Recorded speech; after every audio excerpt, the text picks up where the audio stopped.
Greetings from YouTubeville. Once again, it's Danny Savage, draft guru, who's going to be dropping wide receiver watch list part two. Now, like I said, this is no way of ranking people. It's just 5 names to watch out for. And I could have did this even with my part one. I could have made this easy and just ranked the top 10 guys like other guys do. But what fun is that, So you want to look out for guys that are going to stand out for you for Saturdays. Also, this is going to help you when you want to do props to make money on Tuesday, Wednesday, Thursday, Fridays, and on Saturdays. So that's a whole nother animal, which we'll get into closer to the 0 week. Now, this wide receiver list is part two, but I put in like a mixture of all different guys. I put in big monsters. I put short, speedy guys that's going to stretch the field. I wanted to get a little bit of everything in this watch list, part two. Okay, first kid is Antwane Wells, Ole Miss. The kid's put up 28 TDs in his college career.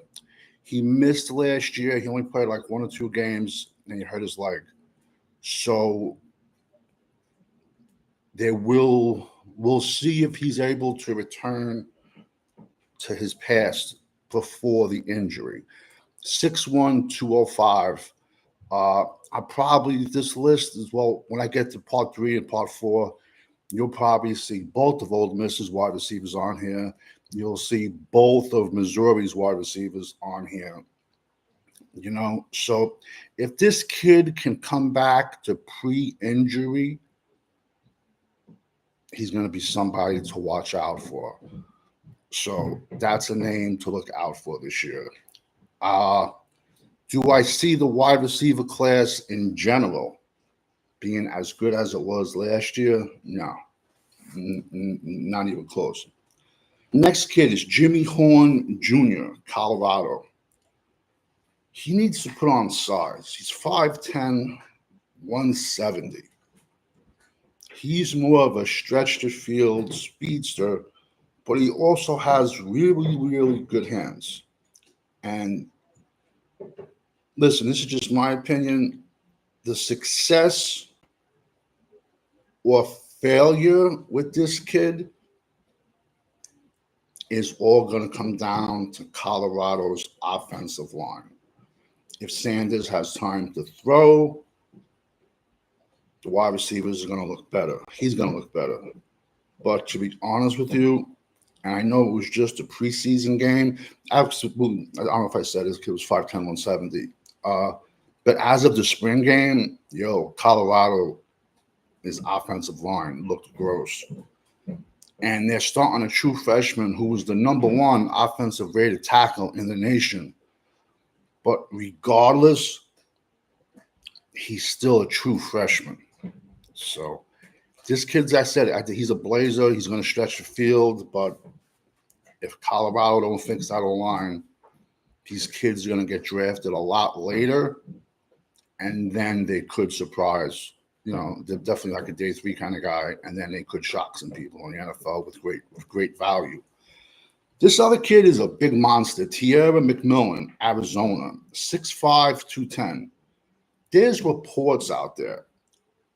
Everything is unconfirmed until they run it at the combine, that this kid is running a 4.4. At that size, you're going to get drafted.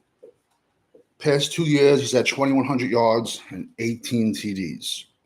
And there's a saying with football, you can't beat a good big man will beat a good little man a lot of times.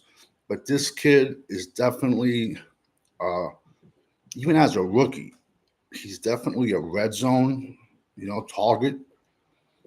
And because he's a leaper and, he's going to jump up and go after balls that a 5'10" corner, unless he's a genetic freak, simply can't jump that high. So like I said, this watch list is just, I threw out some regular guys, some giant monsters, some blazers, I wanted to throw a little mix of everything into it. So this is a kid to watch, definitely. Uh, Evan Stewart, Oregon. Kid's a Texas A&M transfer. He spent 2 years at Texas A&M, and like his stats were okay. Not last year, so not 2023, but 2022.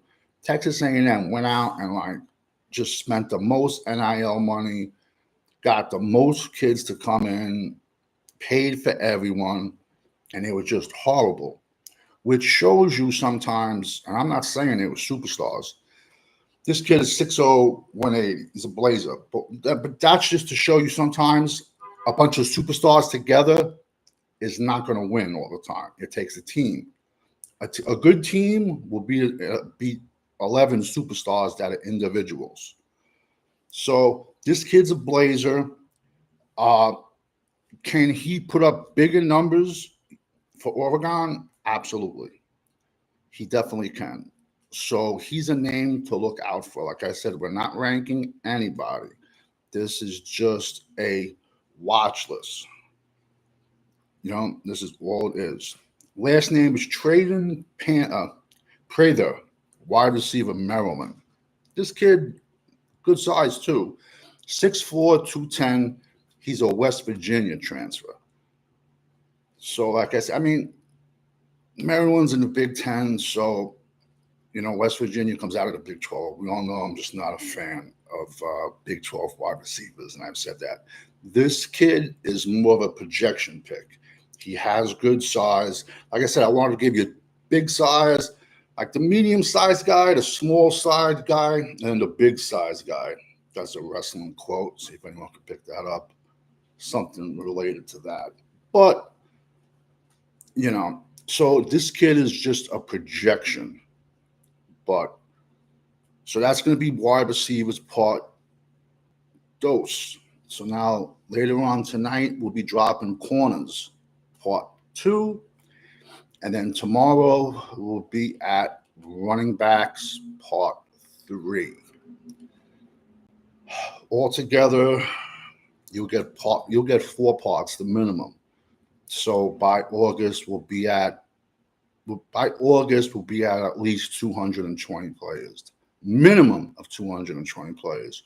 Also, as a side note, I know it's not wide receiver related, but Cincinnati defensive tackle Dante Corleone, he's out indefinitely with blood clots in his lungs, they found. Guys have returned from this injury. He was feeling chest tightness, and then they did a bunch of tests on him. The kids and all, he made my top 10 list, the defensive tackle. The kid's been All-American the last 2 years. They call him the Godfather. He's just a humongous individual. I'm just noting it in one of my videos that he could be out a week. He could be out a month. He could miss the entire year and play it safe. And that's a name we'll be looking at for the fall of 2025. But if he gets it's good that they found this now out in June / July the 1st. But if it was early, if it was near the season or during the season, the kid's gonna, especially with his pedigree, he probably would have sat out the season. So I just wanted to note that in this video, instead of just doing a whole video about him, it's not going to make sense. So later on, we'll be dropping cornerbacks part 2. When you're rocking with the GWO, it's for life. Talk to you later.